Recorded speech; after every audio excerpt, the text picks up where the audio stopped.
Hello, let's take a look at my bearish and bullish scenarios for silver. In my previous videos, I showed you the whole macro count on the silver, but now we are just going to focus on this part. So 1, 2, 1, 2, 1, 2, 1, 2, 3, 4, 5, 4, 5, 4, 5, and so on, examining if this is a corrective structure or if it's an impulsive structure down, meaning that if we are looking for higher prices or lower prices. So if we move on to the bearish scenarios, well, this is not really bearish. It's bearish in the short term, but bullish in the long term. So ABCW, ABC, ending diagonal in a wave X, and after that we are looking for a wave Y. So in a wave Y in this matter, we are looking for an expanded flat like this, or we are looking for a triangle like that. And after that, we move up. We could also have a regular flat, but that is a lower probability than an expanding flat. So then we are examining this. This is a real bearish scenario. So here we have a leading diagonal in wave 1, and then we have a wave 2, looking for 3, 4, 5, and so on, looking for way lower prices. This has a lower probability because of a leading diagonal in itself is a low probability structure, meaning that a corrective structure has a higher probability than a leading diagonal. So this is the low probability wave 2 I have written, meaning that if price goes here, that is a low probability of this being a 1 and this being a wave 2, lower the probabilities for this scenario even more, and the invalidation is taking out the high. Then we have a 1, 2, 1, 2 scenario, so basically 1, 2, 1, 2, 3, 4, 5, and so on, or 1, 2, 3, 4, 5. Is this a high probability wave 2? It is, you can see here in time, it is over 5 fib time, which means it is a lower probability of being a wave 2.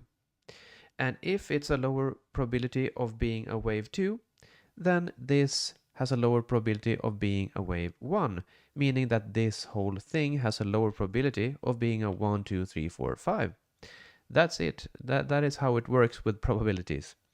Then we move on with the sideways WXY.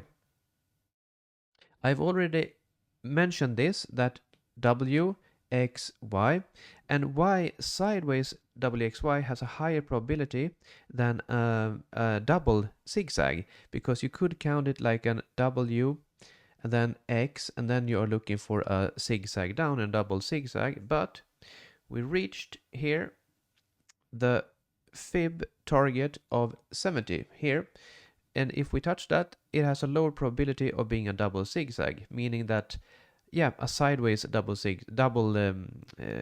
has a higher probability. So let's see here, we have one more here. So A, B, C, this is looking if we are finished here. That's a bullish count. So now we're counting this as 1, 2, 1, 2, 1, 2, 1, 2, and then we move up.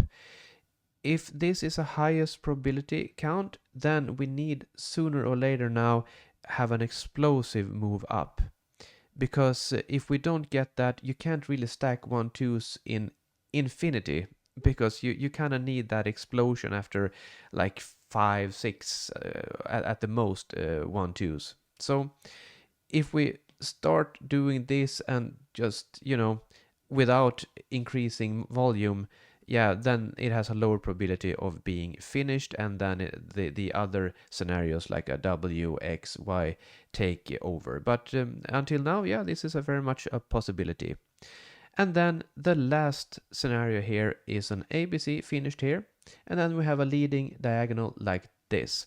And I have written here the invalidation for this scenario, because in a leading diagonal, wave 5 is not allowed to be longer than wave 3.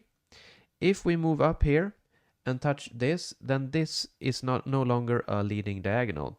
It has a low probability just as it is a leading diagonal, as I have mentioned, but now even it is invalidated if we take out that, because in a leading diagonal you are looking for a deep retracement without touching this low probability wave 2.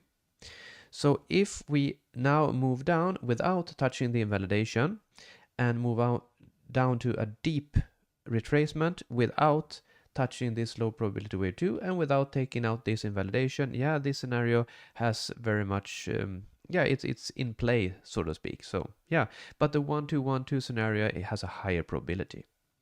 So that was it. I hope the video was helpful to you, and I hope you have a great day.